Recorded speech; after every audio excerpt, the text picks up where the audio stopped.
Yes, that's me. Hey, Al. Hey, How's it Jason. going? Good, good. Hey, everybody.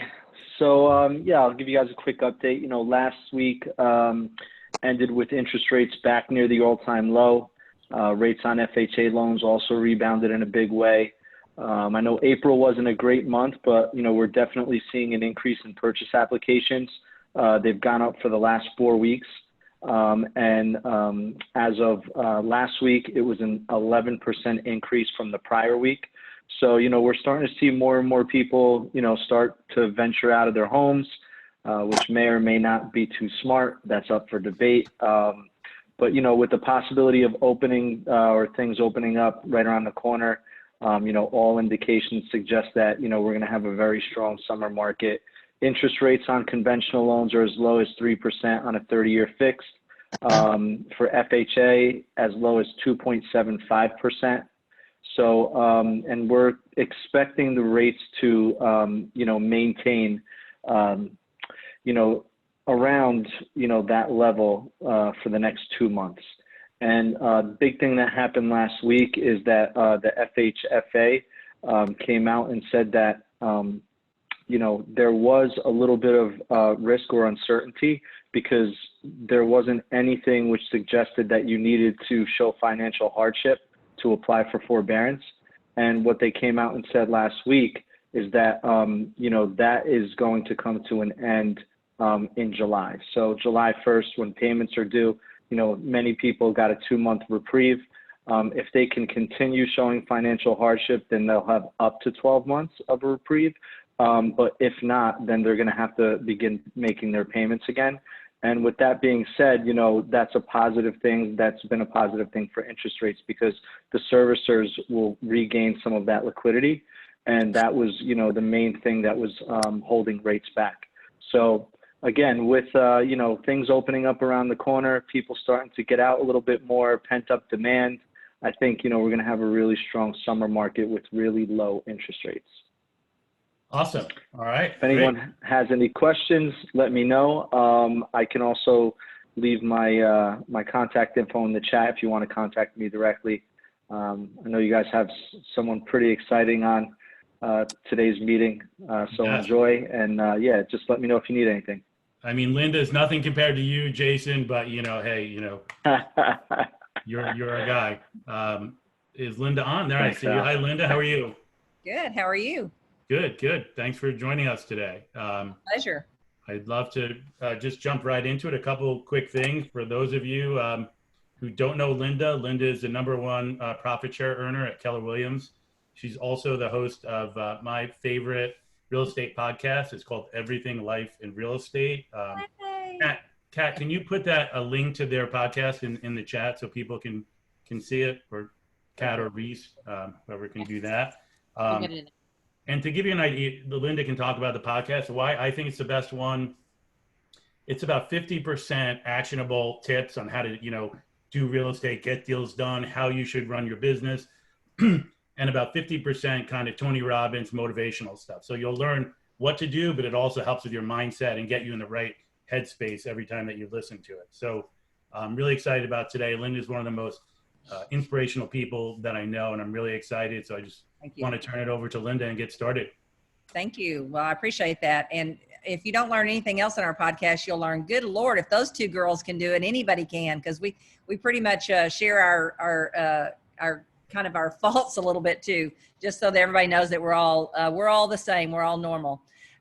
So yeah, I think, Linda, I'll try not to interrupt you too much, even though that's a bad habit of mine, but I think that's what makes me like it too. It's not this, preaching from high on top of the mountain. It's just two regular people having a conversation, very down to earth, but you give tons of great advice, tons of great tips. So it's really awesome. Yeah. Well, thank you. We appreciate that a bunch. We appreciate you listening in, and just share it with anybody that you think might benefit from it.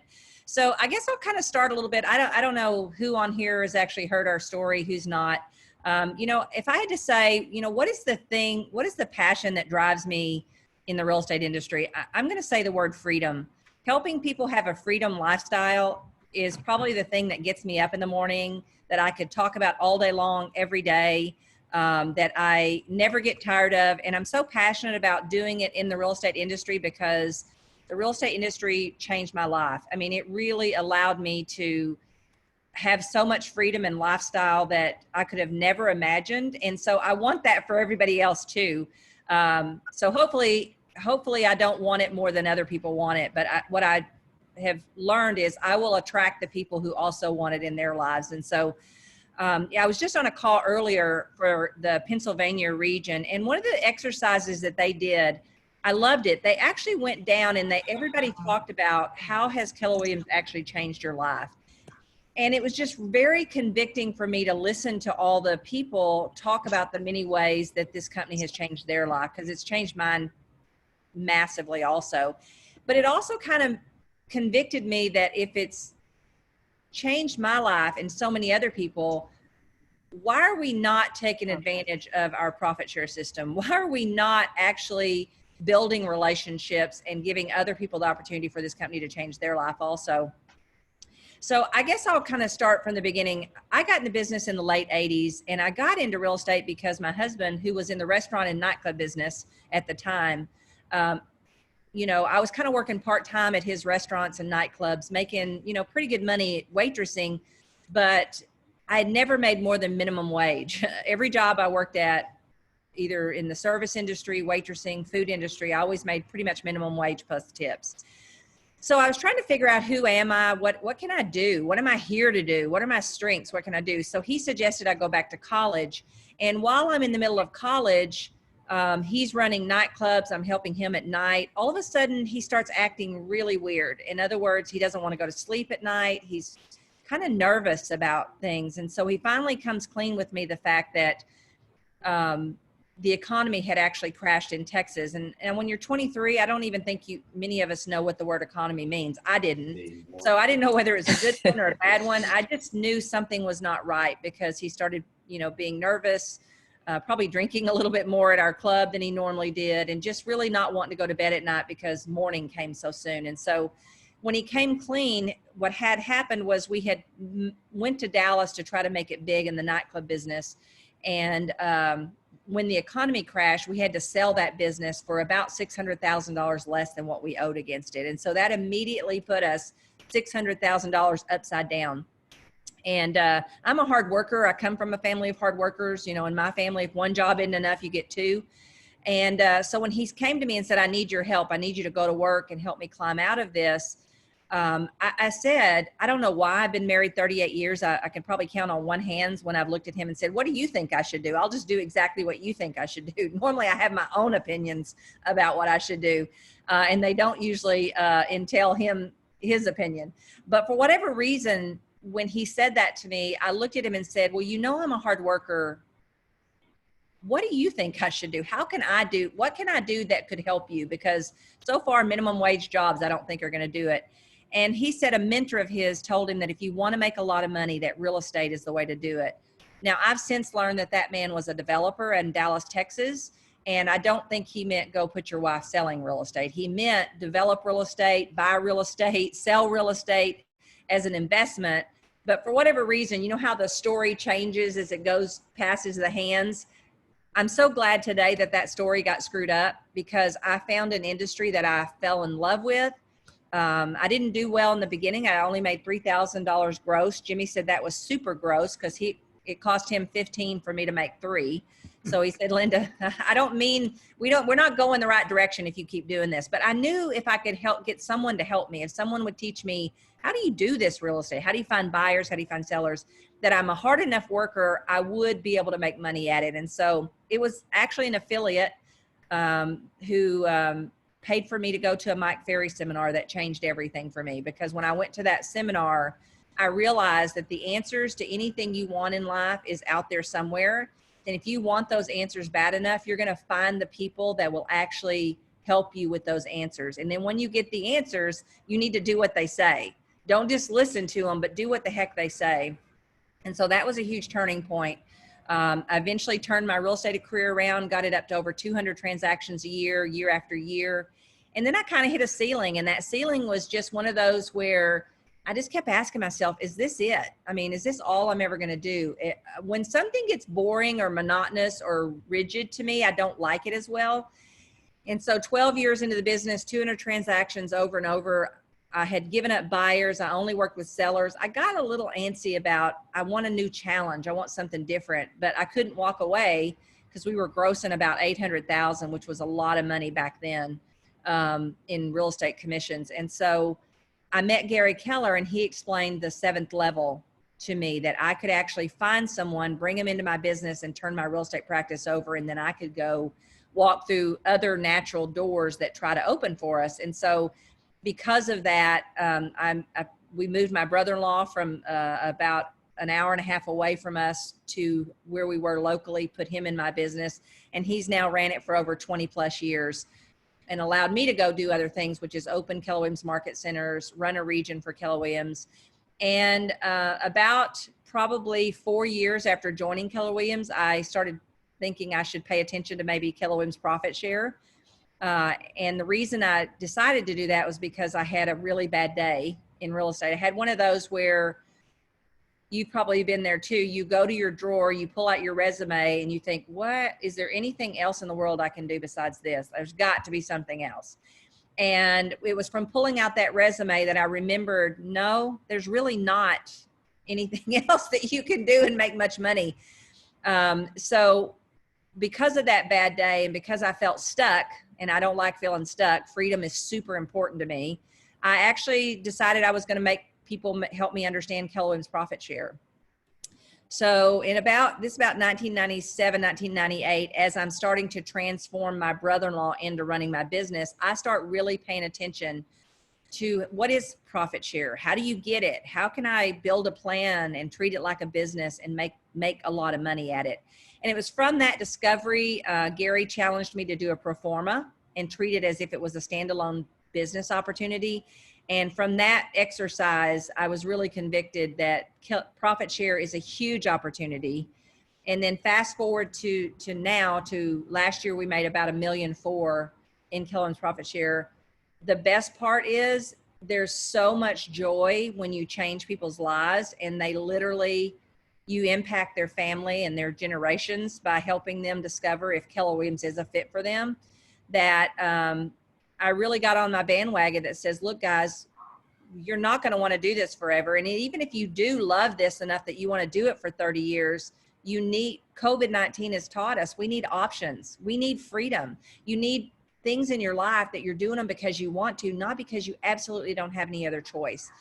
And so that's really kind of been my passion and my kind of where I stuck my stake in the stand. I have a mission statement, a purpose statement that I look at when I'm home on a regular basis that says, I help the successful but overworked real estate entrepreneurs understand the power of leverage and passive income so that they can get freedom and margin for what's important to them. And I think COVID-19 has really reminded us what's important and what options we want. And I'm so thankful. So many years ago, I took advantage of pretty much every opportunity Keller Williams presented to me, because now I can reap the benefits of all the freedom that's given me, of my time, my money, my relationships. And so, you know, we're all sitting in a place where there is challenge and there's stress. And at the same time, I've been through enough of these kind of things, not exactly like this one, but enough shifts and enough changes that I get excited about the fact that there's opportunity always. And the best thing we can get from COVID-19 is the lessons of how we need to be spending our time and what we need to be working on moving forward. And I've had my trainer text me about freedom. I've had my hairdresser text me. It's going to be on everybody's mind on how do I get more of a freedom lifestyle moving forward. Can I ask you a quick question, or do you want me to save questions till the end? Absolutely. One of the things you're talking about, the opportunity that I think about is, what do you say to an agent who says, well, you know, for Linda, that's great. She's doing great with profit share, but she was here a long time ago at the beginning. She's running market centers. I'm a new agent. You know, the ship has sailed, and there's not that opportunity for me today for profit share. Yeah, I'm going to say, oh boy, are you going to be sad when you figure out you're wrong. Because think about it, because our profit share tree only goes 7 levels, we're always going to be adding new people, and it doesn't stop. It only stops when you do. My son and one of his recruits actually work on new agents because they love helping new agents. I don't love helping new agents. That doesn't fire me up because I think about how much they don't know and I just want to hook a hose up from my head to theirs. But they've been working on it consistently for a couple of years, and they make anywhere from $1,200 a month to $1,800 a month. And if they had thought like that, where would they be? And so what if you're wrong? What if you play the long game and say, I'm going to play it as if that's not true, because it's not true. And the rewards that I get today is because of the effort I put in back in the past. But guess what? I'm very clear that if I don't continue to keep putting those rewards in, at some point, I won't be the number one profit share earner. Someone else will be, and I won't be making this kind of money because it isn't something I get to do once and never get to do again because of the way the system is. I'm going to continually be looking for those opportunities. I don't have them as much anymore because I help other people do it, but I'm going to preach it to the rooftop because I don't believe it's over anywhere near. Gary believes our number one profit share earner may not even be with us.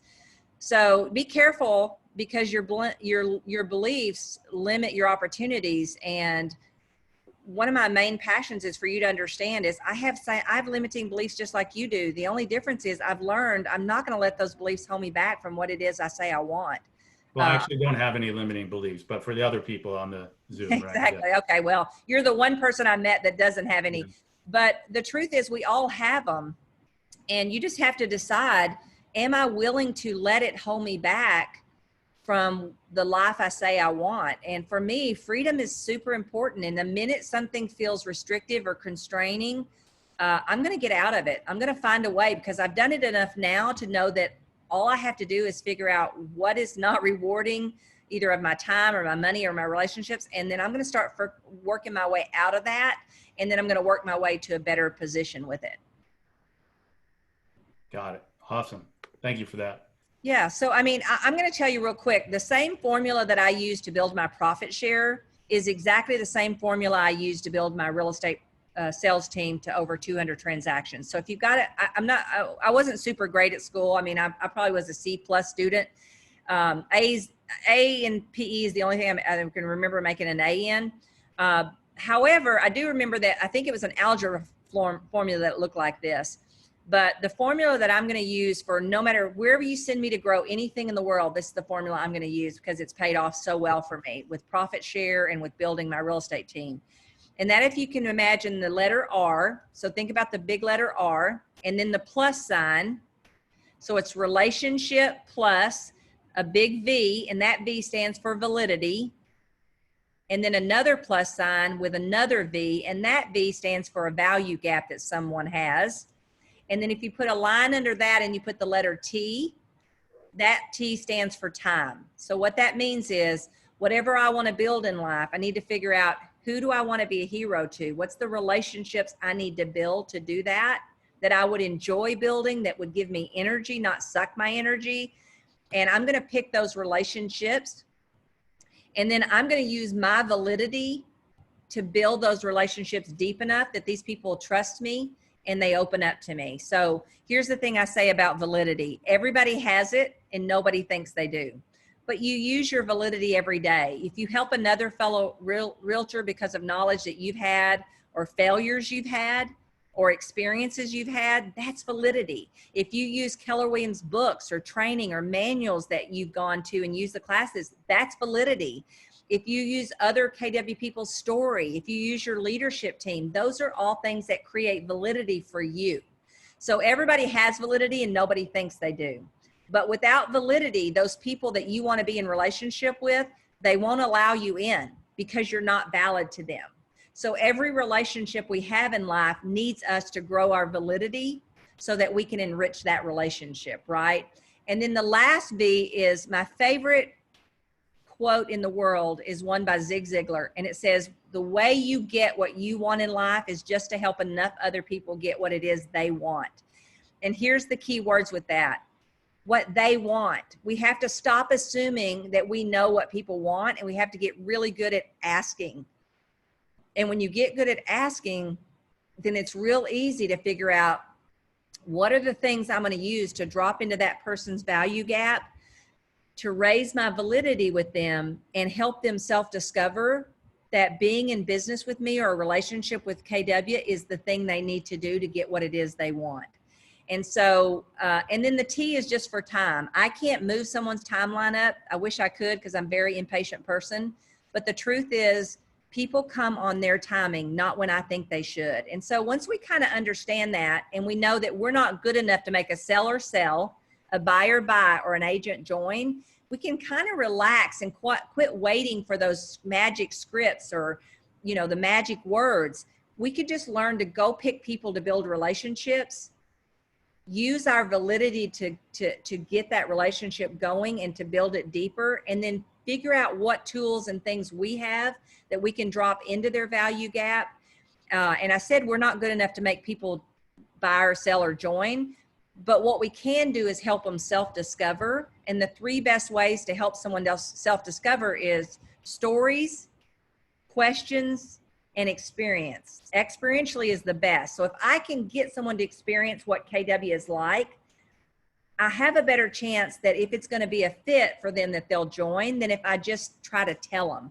So I never tell. I always ask great questions, get to know them, find out what's important to them, find out what their value gaps are, start trying to show them and get them to self-discover that Keller Williams can fill those value gaps. And when and only then do I do that.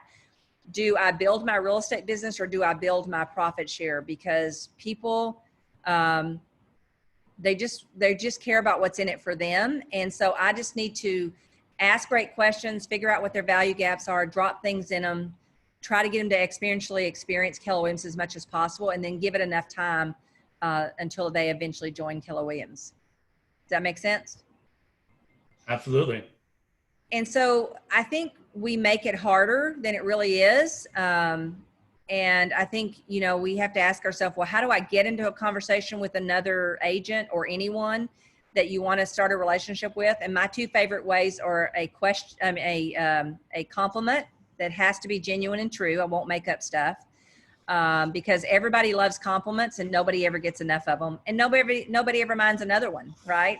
And then the second way is to ask their input or their opinion. What are your thoughts about what's going on with COVID-19? What are your thoughts about the industry? What are your thoughts about the interest rate? Whatever I need to get that person to talk about their thoughts or their inputs. Because again, nobody ever minds being asked what they think, and no one gets asked enough. We're in a society where we don't ask and we don't care what other people think. And so those are the way I start the relationship. And then I spend time building it and listening for value gaps and moving that conversation as fast as possible to about them and what they need. And then I just look for things in my life that I can drop into that value gap. And you know, this is like a muscle. The more you do this, the better this muscle gets, and you'll start to see opportunities that you didn't see before. A good example is I have a lady that I've been working on up in my region. And one day I saw the cutest picture of her dog on Facebook. It was so darn cute. Now this girl is tied to the business. She has no extra time. She's doing 145 transactions by herself. Sounds awful because she has no life. And I know this. So anytime I want to get her attention. So one day I was teaching a class and it talked on the reasons why we don't hire people. And one of the myths was, I think I can do it better myself. So I took a picture of that and I texted it to her. And that got her attention. She immediately responded to me. Then one week I saw a cute picture of her dog on Facebook that was so darn cute. So I had my assistant pull it off, because I don't know how to do that, frame it in a beautiful picture frame and mail it to her. I said, I know you don't have time to, sometimes we don't take the time to do these kind of things. And this dog is so darn cute. I thought you might need a picture on your desk. Those kind of things are just ways that I create that validity and I keep that relationship going, right? And then what happens over time is we underestimate this powerful thing called beholdenness and reciprocity. In Cialdini's book, I think it's called Reciprocity. But beholdenness and reciprocity is where someone, when you give enough to them, they can't stand it. They're trying to figure out a way they can give back to you. So when I do this with someone, the way they give back to me is I ask them to take a big step. Are you guys doing like Zoom training and things like that right now with COVID-19? Yeah, constantly. Yeah, so a big step would be if I was building a relationship with you, Al, I would say, hey, after I had built the relationship and poured things, kind of dropped things, giving you things, I would say, hey, Al, I don't know if you'd be offended or not, but I was thinking about you the other day. And one of the things that you said you really needed was you needed some help around just keeping motivated through COVID-19. And I don't know if you'd be offended or not, but I actually have an opportunity that I can get you into. That's kind of just a few of us real estate people getting together and talking about ideas during COVID-19. Would you be offended if I send you that link and maybe you could join us? Now, I don't care whether Al joins us or not, because even if he doesn't, I've just created more beholdenness. And so all I'm going to do is follow up afterwards and see if Al did get a chance to join. If he didn't, I'm just going to give him my notes from it. And if he did, I'm just going to say, is there anything, what was your ahas? Or I'm just going to have a conversation around it. And I'm just listening for more and more holes or gaps that Al has, that I have something, because I have so many tools inside KW that I can drop into those. Does that make sense? Yes, absolutely. And Linda, just so you know, of 221 people that are on now, probably 30 of them are non-KW people from other companies signing on just to learn about profit share. And I think one of the things I should point out, I think the relationship building stuff you're saying works equally well if you want to have somebody join KW as it does with buyers and sellers. Really what you're just saying is get into a relationship with people and try to figure out a way to help them make their life a little better. And it wasn't until we put a course together on how we built our profit share to over $1 million that I actually realized it was the exact same formula that I used to build my 200 plus transactions a year. It's exactly the same way. It starts with who are the relationships, because I can remember early in my career, there were relationships that gave me energy, and there were some that just sucked the life out of me. And so I needed at some point in my career to make a choice. Who were those going to be those people? Yeah, this is a formula. When they sent me to Ohio to build KW, this is the formula I used. I don't care where you sent me today. This is the formula I would use to go build anything in the world I wanted to build. It's the same formula we used to build our real estate portfolio to over 100 single family homes and 19 vacation rentals. So it works for everything. And the thing is, we all have the same issues. I love this industry, and we all have the same issues. And the issue is, our dilemma is the day we sell our last house is going to be our last dollar. And I know it took me years in my real estate practice to actually wake up and realize that. It was one of my business coaches that made me realize that at some point, when I stopped selling houses, there was going to be no more money in it. And I know that's kind of naive, but I had never really thought about that. And so once you know something, you can't pretend you don't, right? So I became very uncomfortable with that the industry that I loved, I could spend 20 or 30 years into it and absolutely have nothing to show for it when I finished if I didn't do certain things. So we all have that same dilemma. And so how you solve it, and even if you're with some place that you don't have profit share, you could do real estate investing and do it. You could build a business and do it. Now, I'm not a big advocate of going too far outside of what I call the 3-foot rule. In other words, I go deep. I really study wealthy people and successful people. And one thing I noticed is most of them go deep on one industry. They don't go wide on a million industries. Maybe someone is successful at that and I haven't found them. But if I really study successful people, what they do is they take an industry and they go really deep on it. And that's what we've done. Every bit of our wealth and passive income that we have today comes from real estate investing, real estate sales, real estate offices, real estate region, commercial buildings, vacation rentals. So there's many different ways that as you get good at these, because Robert Kiyosaki says, after our crash, after we lost all of our money, the pain from that was so great. And this is what I think COVID-19, this is the gift COVID-19 is going to give us. It's going to cause us to have pain in areas that we don't want to have pain in ever again. And that's what the crash in the late 80s did for us. So we started reading books like by Robert Kiyosaki, Cash Flow Quadrant. And we started saying, who are the people that don't get affected by a crash? Who are the people that don't lose everything they have? And what we learned was those people are people that own real estate, they invest in stocks, or they do businesses. Now, we had just come out of a nightclub and restaurant business, and we were a little burnt on businesses. So we weren't really wanting to go that direction at that time, but we thought, well, surely we're selling real estate. Surely to goodness, we can learn how to buy some real estate. And I don't know about you, but if there was a million ways to be wealthy, I probably wouldn't do any. I'd probably freeze and couldn't choose. But when there's only three, we can easily say the next natural door for us as real estate agents would be X. And so if you're with KW, it would be profit share, because you don't take any money to do profit share. Then once you get your profit share money built up, go buy some investment properties. Or if you're not with KW, or you want to go this route first, pick real estate investing. Because as we wrote in our book, Hold, real estate investing was the next natural, easiest step for us. And we started while we were $600,000 in debt by finding a partner who had the money. Because obviously, if you're $600,000 in debt, you ain't got the money and you ain't got the credit, right? So, but we have to be passionate enough about a freedom lifestyle, Al, that we're willing to not let any obstacle stop us. Does that make sense? Yes, it does. I was muted there. Perfect. I'm letting one of the, I'm in San Diego, so we're near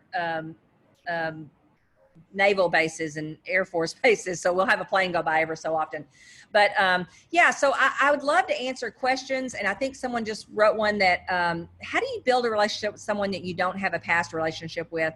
You know, Facebook is a great way to do that. COVID-19 is a great way to do that, because they're not sitting there thinking, you know, I don't know who Al is. Al just called me. I don't know who Al is. If you made a care call to realtors right now and said, hey, I'm reaching out, I'm just trying to see how you're doing, and you know, reach out. We all need each other right now. And so I would just use that as a reason to call people. You don't know me. I've never had the pleasure of meeting you. Again, I'd use a compliment that's genuine and real. I don't make up compliments, but I'd say I respect you in the industry. I noticed you've done good at listings. I noticed blah, blah, blah. I mean, I'm going to give them a genuine compliment, and I'm just going to start it that way. And very quickly, my rule on any conversation, whether I'm trying to call a buyer, a seller, or another agent, is I want to talk less than 20% of the call. Ideally, I want to be 10% or less, but con in Spanish means with, so I got to throw some things in so that we have a conversation. And also the con part of it allows you to create your validity with someone if they don't really know who you are and you don't have some natural validity with that person. So I'm going to ask immediately, I'm going to start asking questions, you know, hey, I'm just curious how some agents are actually doing during COVID. What are some of the struggles you've had trying to do business in COVID? And I'm going to listen for anything I can help them with. Now, I stole this from a friend of mine named Joe Polish, but life gives to the giver and takes from the taker. So my philosophy on everything is just give and don't worry about what I'm going to get. I've genuinely believed that if you have that philosophy, you cannot outgive what you're going to get. So don't worry about, I may not ever get that person, but if I give to them, I've still done good. I've still created goodwill, and that's good enough for me. So don't worry about what you're going to get. Just worry about what you're going to give. That's a great thing to think about, because one of the things I was going to say to you is sometimes agents can be a little bit short-sighted and say, you know, I spent all this time working with somebody and they joined Keller Williams, but they selected someone else, you know, and that's going to happen sometimes, I think. But, you know, like you said, if you're really talking to people because you think it's going to change their lives and help them in the long run, you've still done a good thing that's going to, you know, redound benefit to you in the long run, you know. And in the end, you know, some people will join and pick you as their sponsor who you didn't expect, and it equals out. But, you know, if you really believe that you're helping people, then why not, you know? And it also happens because you haven't built the relationship deep enough. If you just have a surface relationship, then you don't stand a good chance of that person picking you, because they don't really know you. So what I always say is, if they don't pick you, you probably haven't driven that relationship down deep enough. I promise you, if you follow the formula of I'm going to give and help this person as much as I can, and I'm going to build that relationship deep, they will be, without a doubt, they'll know for sure exactly who is the reason they're joining. So part of our problem has been we've not been building deep relationships. We've been water skiing with people, not scuba diving. You froze a little bit for me, but I think it's just my internet connection. But can you hear me okay? Yep. And someone asked the question, how did you get your first investment? What type of investment was it? Again, we bought our first investment property when we were $600,000 upside down in debt. Because I'm one of those people that once I put a plan to it, I'm going to actively work that plan. And Jim and I had decided we wanted to make $250,000 passive income. And so we worked it backwards. And in our area, we would need 20 properties free and clear in about 15 to 20 years to make that happen.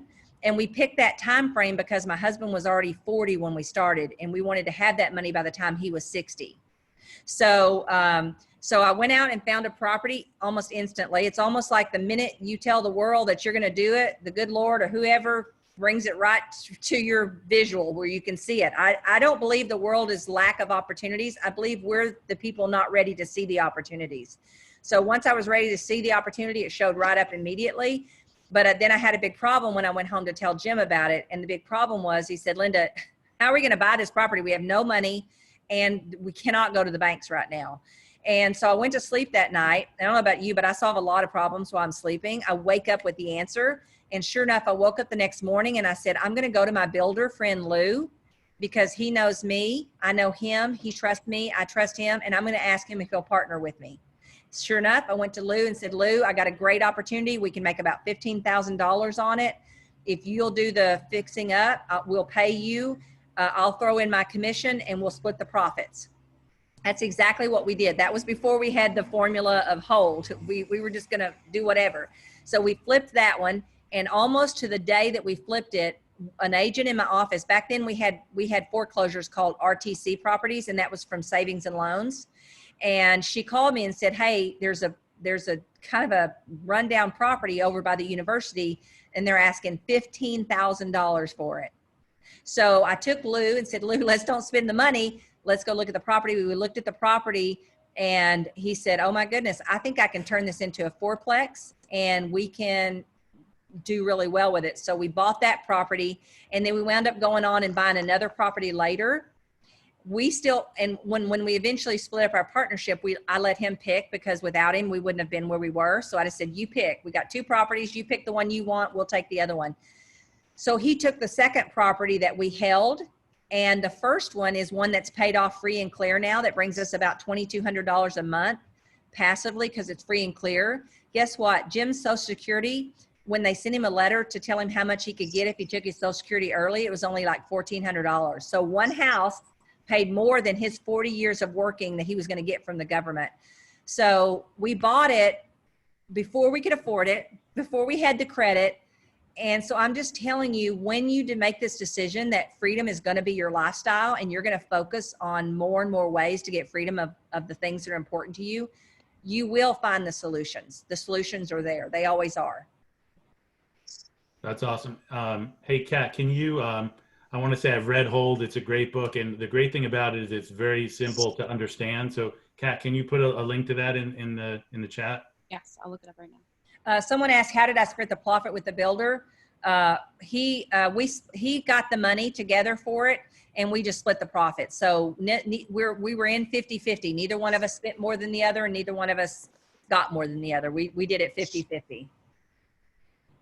So can I ask you one more question, then I'll let the agents go with their questions. I know I'm talking too much, but you're the queen of passive income and maybe you can help us with this. So we have several agents, or a couple agents earning 6 figures a year just in KW profit share out of our little group here. And then, that's awesome. Then we have dozens of agents who pay no cap because of the amount of money that they earn from a combination of profit share, passive income from our title company and from our home and auto insurance.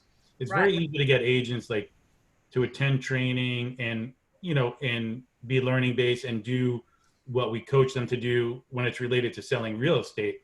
But there's some resistance, almost that it's too good to be true, or it's not what they signed up for. But it's sort of, if you look at it on how much you earn per hour that you put in, these agents make so much more money from the title company, the insurance company, and the profit share than they do in their real estate business. But agents tend to push back for some reason. And for some reason, it also seems to be the younger agents. And I would think the younger agents would be more entrepreneurial, but I don't know. What are we doing wrong? Because I feel like we could be helping so many more people with this, but we're not. Well, like I had a therapist say to me at one time, pain is the biggest motivator. And I will just tell you, the pain has not been there. They've never had their cash flow suddenly sucked away. And I think COVID-19 will fix that for young people. Literally, my trainer has reached out to me. She's relatively young. She's in her 30s. And she said, I'm finally ready to listen to you. I mean, whenever your freedom course comes out, she says, sign me up, because I have realized that I cannot have just one stream of income. My hairdresser reached out and said, how do I get my real estate license? So I think this is going to be on top of people's mind. I hate that this is the way we had to get it there, but I know for myself personally, and when we lost $600,000, it was the pain of that caused us to focus on wealth and passive income. I don't know that we would have as quickly otherwise, other than I don't like restraints and I like freedom. I think I might have eventually figured out, because I'm I just love freedom, and my soul has kind of told me that my whole life. But when I really started paying attention, I started looking for things that actually give me freedom from everything. And I think this will cause people to do it more. But I think if we get them to spend more time, one of the things we have people do is work. I'll look and see what my text is. I think it's 33444. If you'll type in the words freedom number, all one word, you can actually get a worksheet that'll help you do this.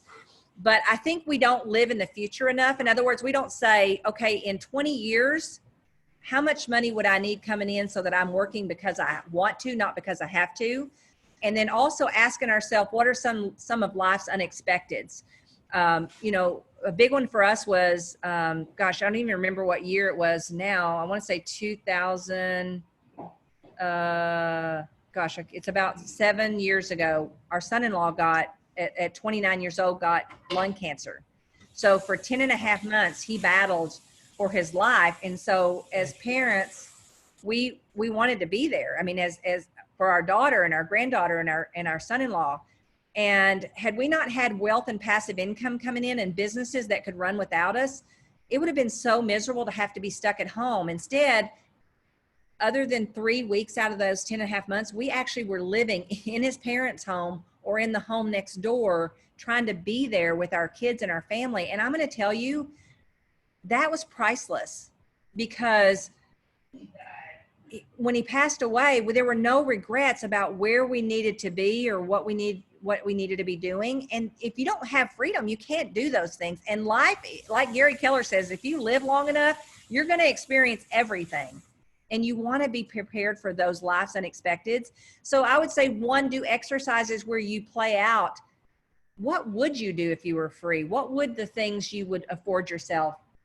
You know, my eyebrow girl that was from Texas actually moved to San Diego. So the other day she came to the beach house here to do my eyebrows. Thank you, Lord, because, somebody needs to teach these governors that hair and all that stuff's important. It's essential.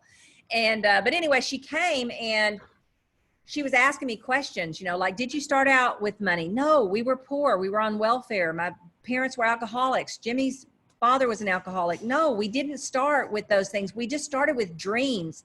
And one of the things I suggested to her is, come walk on this boardwalk and walk and look at all the beautiful houses. Because I remember the day I ran on this boardwalk and I couldn't afford any of these houses. But I remember looking up and saying, one of these days, I want one of those houses. The ocean just, it inspires me. It makes me want to dream bigger and help more people and do the things that I love to do.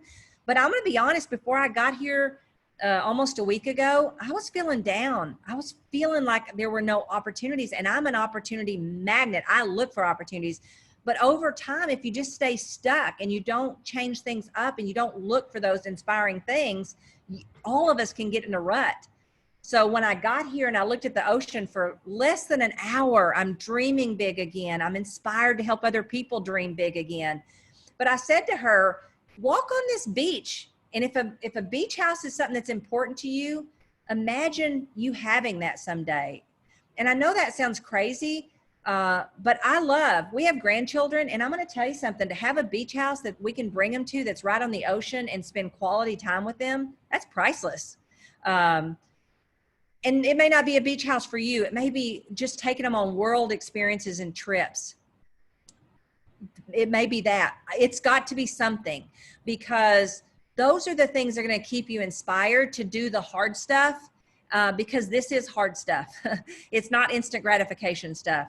But if you make a game out of it and you make a dream out of it and you spend your time looking forward to what that is going to allow you to do, the freedoms that you're going to have when you get this done, I think that's going to inspire us a little bit more. But I also think COVID-19 is going to wake us all up a little bit more. I mean, I've even found a few things that next time this thing happens to me, I want a plane. I don't want to be stuck in Texas and can't go to Ohio to see my kids or to the beach house, and only option I have is to get on a commercial plane.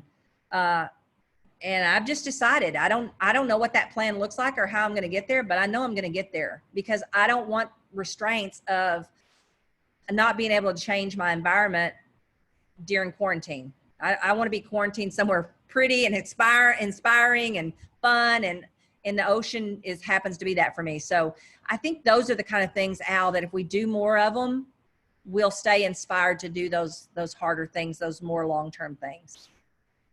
Great. Thank you for that. Okay. We have a few other questions. I don't want to keep doing all the talking. Who has a question?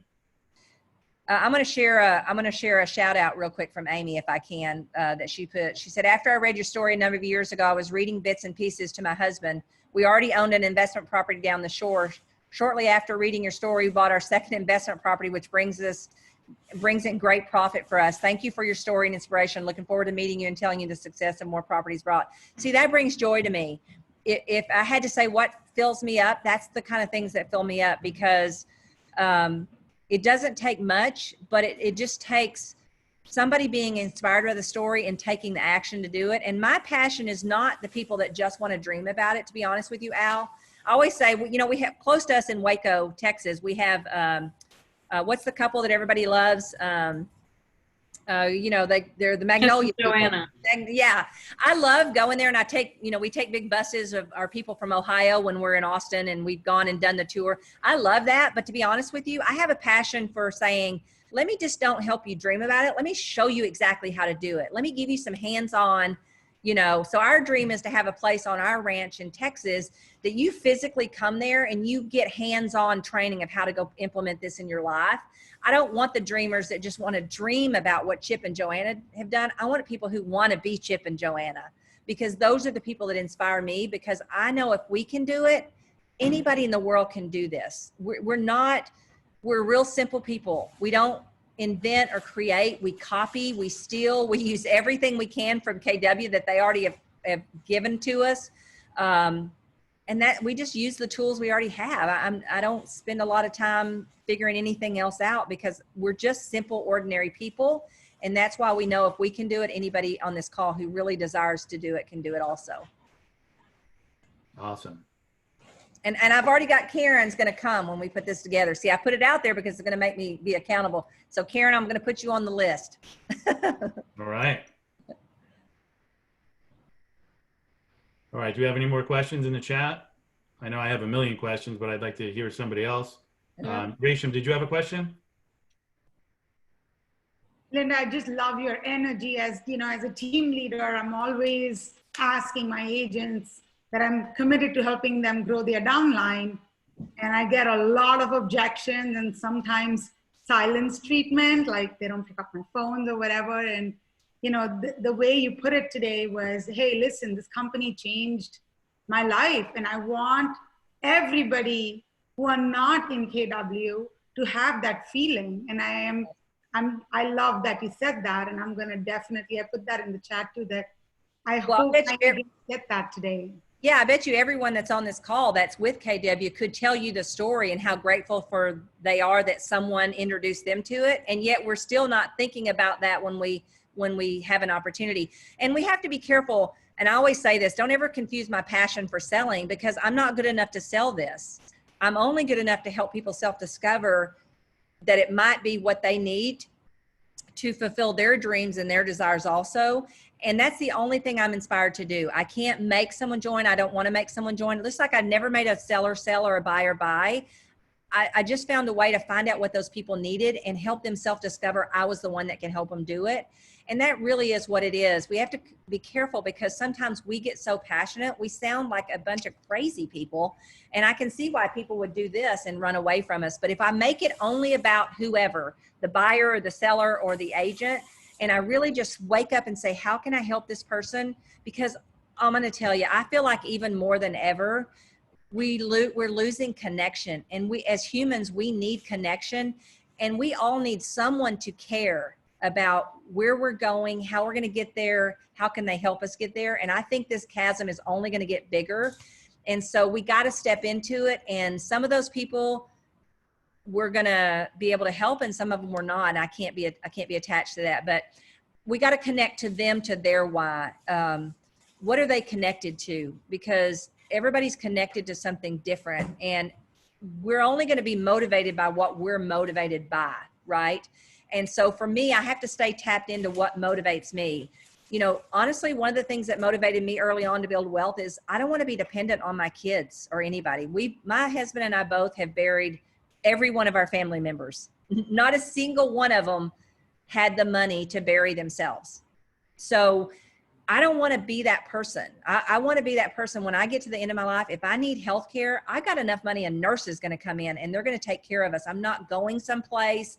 I'm not going to be a burden on my kids. Yes, I want to have a relationship with them and I want them to love me and want to take care of me, but I don't want that relationship be about that. I've watched my friends who have created wealth and passive income. Gary Ubaldini's one of them. Gene Rivers is the other. I watched them in the late years of their parents' lives. One of them spent $10,000 a month. The other one spent $20,000 a month, I believe is the numbers. And they made the quality of their parents' life. I know it was Gary's mother. I think it might've been Gene's mother also. They made the quality of their life the best last 6 months or year that it ever was, because they had the money to do that. And I don't know, those are the kind of things you need to say, what fires me up? What gives me energy? And I can't answer that for anybody. Al can't answer that for anybody. And you can't answer that for anybody, but you can ask them great questions and let them tap into what would it be? What would be those things be that would really cause you to stay focused on this long enough? And you know, it only takes about a good 5 to 7 years of solid focus on this to lay a foundation that will change your life forever. 5 years. 5 years is going to be here by the time we blink our eye anyway. So a good 5 years, solid focus on the things that matter, change everything. Change everything.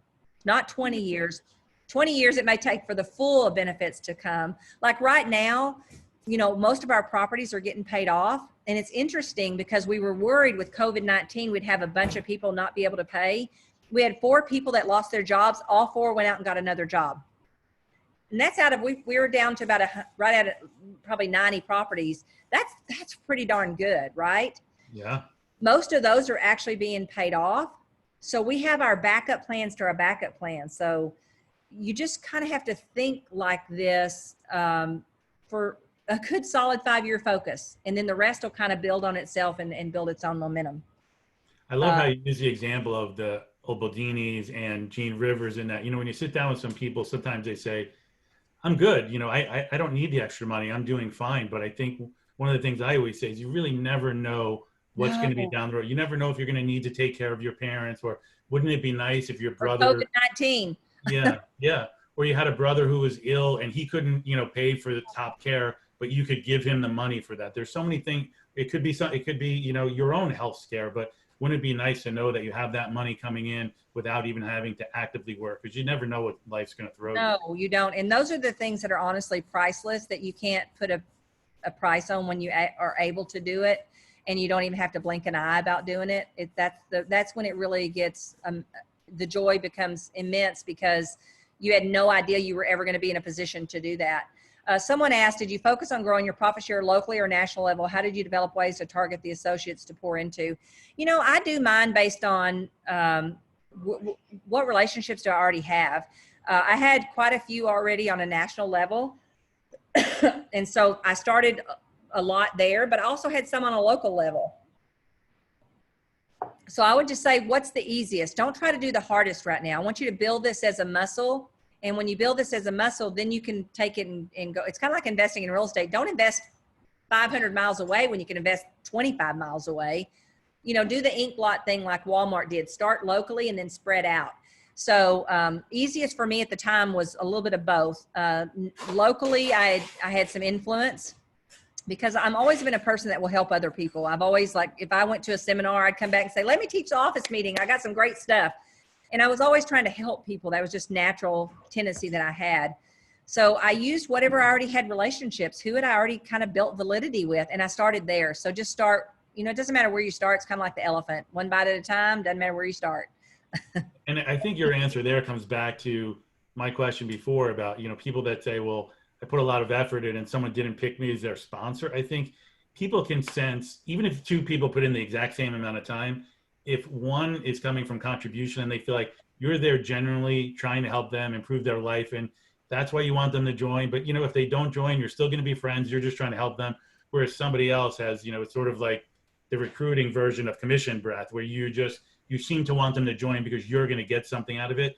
That's not the person who gets selected. You pick the person who's really there trying to help you, you know? Yeah, so true. Authenticity matters more than anything.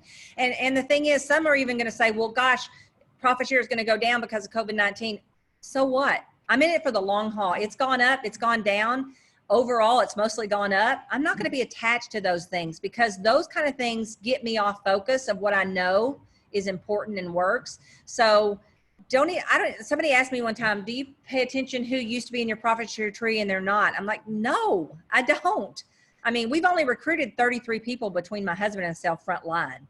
I mean, that's all we have in our front line. So number one, it doesn't take a huge amount of people. You just never know who in your downline is going to like get this at a high level, or who's going to go be a team leader, or who's going to be an open and all. You just don't know those things. So I'm not attached to any of that. I'm changing lives.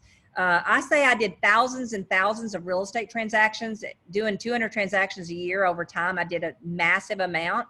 I never once had a buyer or seller look at me in the eyes with tears and say, thank you, you changed my life. Not once. But I have with agents. I have had them say, man, thank you, you changed my life. You changed my family's life. And I can't do things if I think I'm doing something to someone. I'm going to bail. I'm not going to be your hard sell, slick salesman. I'm not going to do it. It's not me. I would hate every second of it. I got to feel good and I got to love what I do. And I'm committed because I've seen the lives change. I've seen people's lives changed. Linda, why are you looking at me when you say hard sell, slick salesperson? You I think I'm looking at everybody. I think I'm not like that, Linda, either. I'm just looking at the camera. Okay. All right. Who else has a question? We have only 2 minutes left. We have Linda for an hour. Last one or two questions. Kat, we have some in chat. Yeah, we have a couple in the chat. I didn't know if you wanted them to unmute themselves and ask. Yeah. It's always better to hear it directly from them. Okay. In that case, I think we answered the first two. So Jason, I think it might be yours. Thank you. Yeah, Linda, thank you. I'm just going to read my comment. Thank you for your wisdom. I mean, I really appreciate it. And the energy is amazing. So alongside coming from value, compliments, and the freedom to potential recruits, what's the first thing about KW or just, I guess, the lifestyle that you share? Great question. None. Nada. I make them bring up Keller Williams twice. This is not about Keller Williams. And the minute we get that out of our head, the better we're going to be. Because this is only about that person. They're going to join when they feel like their dreams and their goals and their family's life is going to be better over here. And so thank you for asking that, because the truth is we think there's going to be something that we say magically, and it's not, because it's not about KW at all. First of all, I got to have the validity to keep that relationship going. And I do that by giving and my contributions of what I've experienced in the past. So if I can share a story that might help, I will do that. But remember, 80 to 90% of the time, they're going to be doing all the talking. I'm only going to ask great questions. People don't do what we tell them. They only do what they self-discover. And they self-discover through questions, story, and experientially. So my goal is to give enough that when I ask them to do something called a big step, that means move into something that's more experiential, they're willing to do it because I've poured into that person, and I'm not going to lead them to anything that I don't think will add value. I'm not trying to lead them into a place and say, gotcha, now join Keller Williams. I'm trying to lead them to things that I feel like will fill those value gaps and help them. And if they discover along the way that this is really pretty cool at KW, that's fantastic. If they don't, they don't. So one thing I want to really say, because a lot of times when I was doing listing presentations, I'd list over 200 houses a year. My favorite thing to do was take listings. So I prepared for every objection that I might get. I would always have a script ready of the worst thing that they could say. And I only learned it usually after they'd say the worst thing and I wouldn't have an answer, right? So the worst thing someone could say to you if you're starting to build a relationship with them is, I just think you're trying to recruit me, right? And the reason I want to get this out on the table is because if I don't think of it, you will. And then it'll be the reason you don't do anything with this information. So just like when I would go on seller appointments and the worst thing they could say to me is, why should I choose you? I always had a script for that. So for this, my script would be, tell me your first name again. Jason. Jason. I'd say, Jason, here's the thing. You're exactly the kind of agent that we want to be in business with. But here's what I know for sure. If you ever believe that what you want out of life and what you want from your goals and your dreams for you and your family, you're going to get better and quicker over here at Keller Williams, I won't even have to recruit you, dude. You'll be knocking our door down. And then I go right back to talking about what we were talking about. So you're not going to get this if you're doing what I'm telling you to do, which is build relationships, fill value gaps. However, if you've done it wrong in the past, they may be thinking that's what you're after. So that would be one time you'd use it. The other thing is if someone else has done it wrong in the past and we've badgered the heck out of someone, they might say it. Or the third reason they might, and this is the one I want you to check yourself on, you're not truly building a relationship with them. You're really trying to recruit them. And so stop that, because that's why they're saying that. But if you're truly genuinely building that relationship and pouring into them, there's no way they can say that unless those other two things have happened to them. But the reason I want to say that is because if we don't get that out on the table, one of you, when you get off this call, is going to say, oh, they're going to think I'm trying to recruit them. Well, if you do this correctly, you're not, because remember, we're not good enough to recruit them. And in our profit share course, which we were just about to fly to Austin and film it so we could have this as an online course when COVID happened. So hopefully we'll get that rescheduled.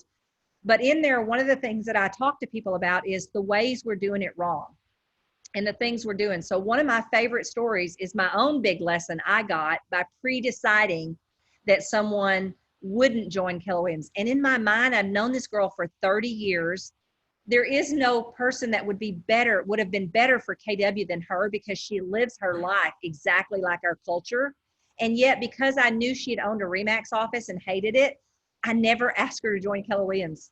And so one day, about 12 years ago, she picks up the phone and she calls me and says, Linda, I'm going to Austin next week. Is there any way you can get me in front of Gary Keller?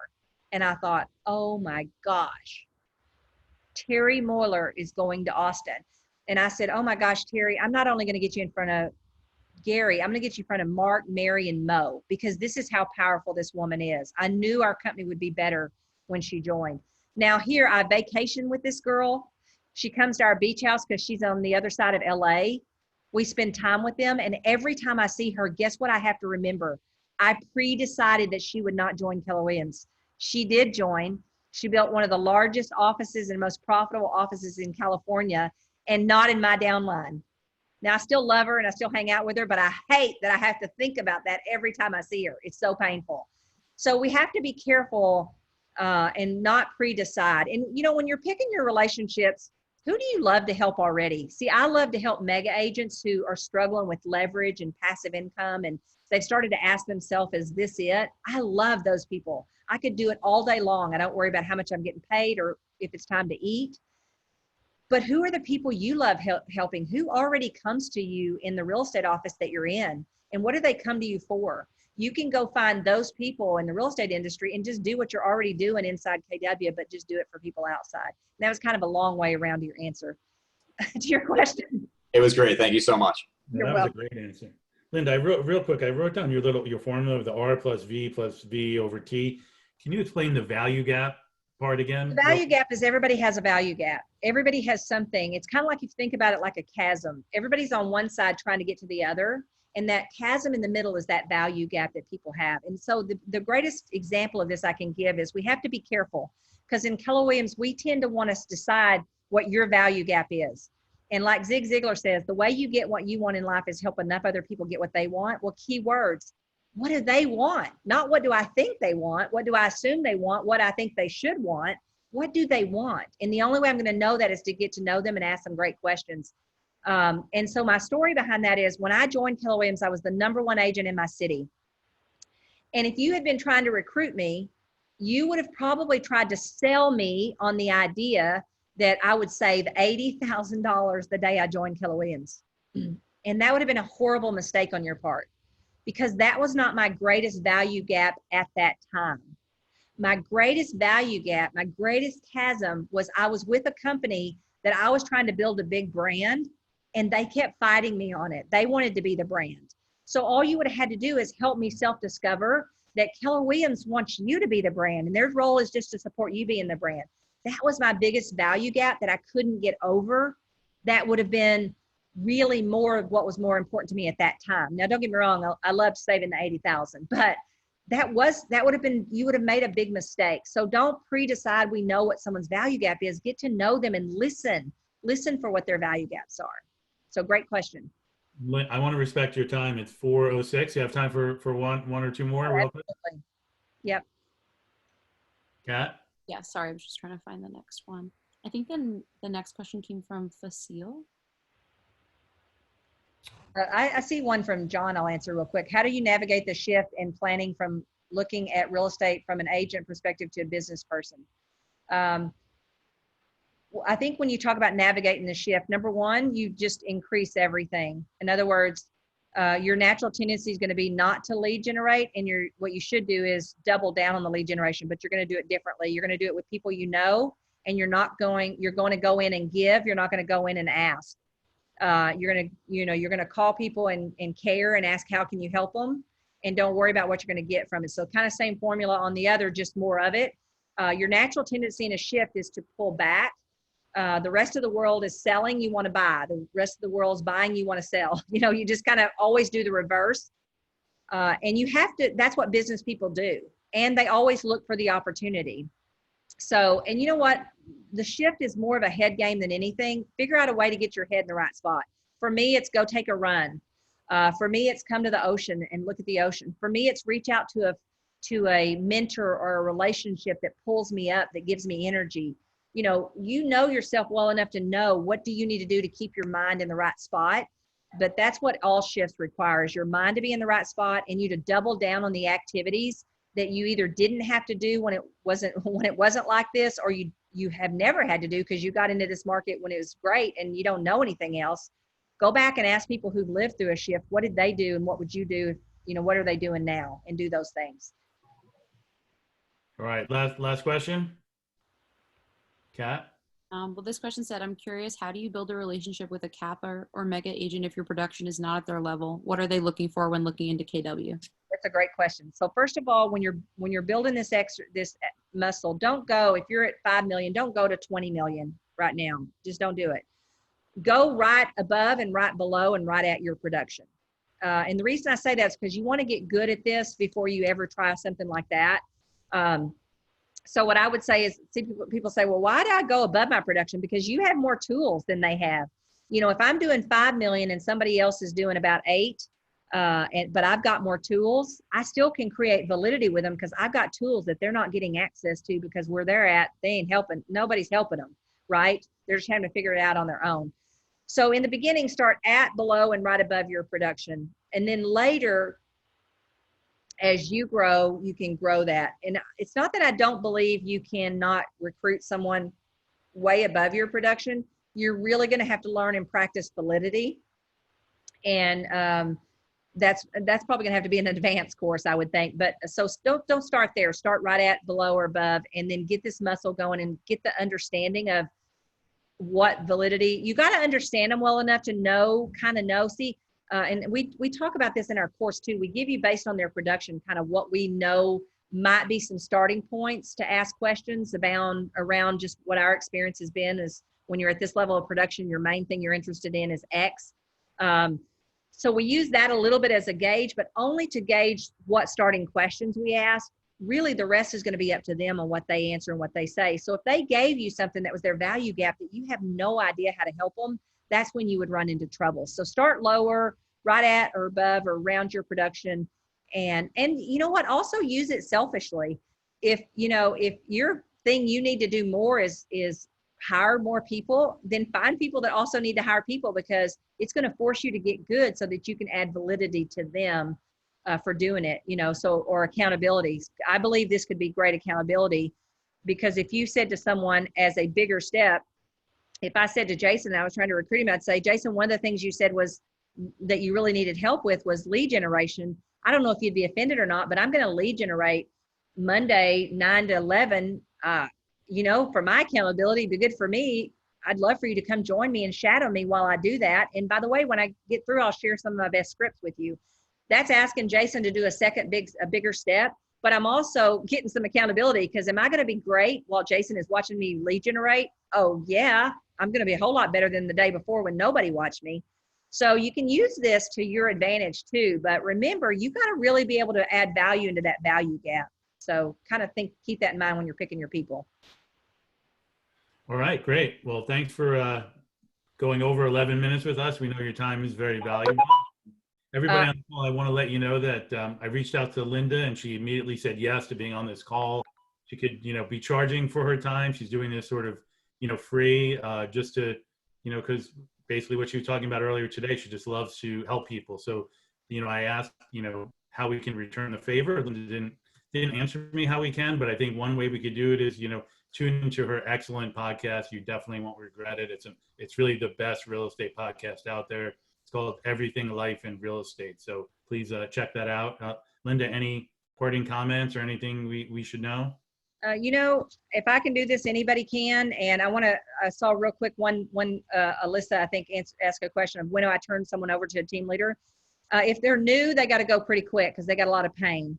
If they're not new and they've been in the business a long time and I'm going to need to build that relationship with them, I make them bring up Keller Williams twice before I introduce them to a leader. Because remember, I want them to build this relationship deep so there's no doubt in their mind that I'm the reason and I'm the relationship. So if it's a new person and they've got a lot of pain, like I don't know how to even sell a house or I don't know how to get my license, immediately turn them over. But maybe go with them because they forget who you are if you haven't met them very long.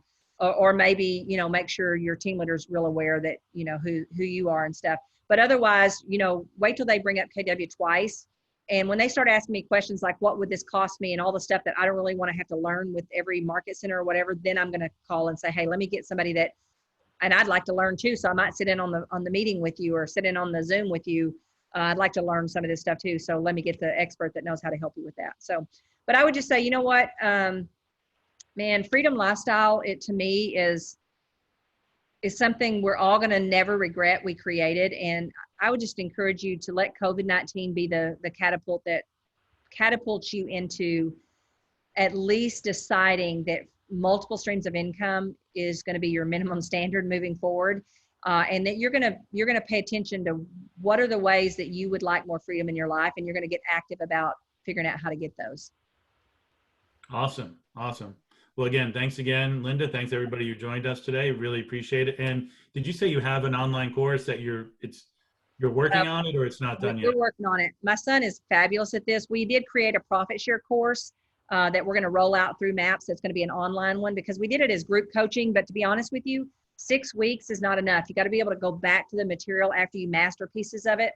So MAPS has agreed to let us do an online course that people could have for a longer period of time. That way you could go practice some of it and then come back to the course. So that one we're working on as soon as we can get back into the studio with KWRI. The other one is going to be one more about freedom lifestyle. And my son and I are working on the outlines and stuff for that now. So I don't really have a projected date on that one, but just if you'll go to lindamckissick.com and sign up under whatever we have there. Also, if you text freedom number to 33444, you can get that freedom number sheet. It'll also give us your email and you'll be the first ones to know if you're signed up for our email. We'll make sure all the people in our email database know first. All right, great. I didn't write that number down, but Kat, if you have it, we'll email it out to all of our agents to make sure they have all the links and everything. And when those other courses are ready, make sure you let us know. We'll definitely let our agents know about it. I'm sure they'll be excited to sign up. Absolutely. And don't wait for any of these to get started. Get started now. Do what you can do. What's the thing I can do today? And get started doing that because you won't regret when you started, right? Just get after it. Al, Yeah. Thank you. I appreciate it. Thank you. Have a great day, everybody. Thanks again, Linda. You bet. My pleasure. Thank you.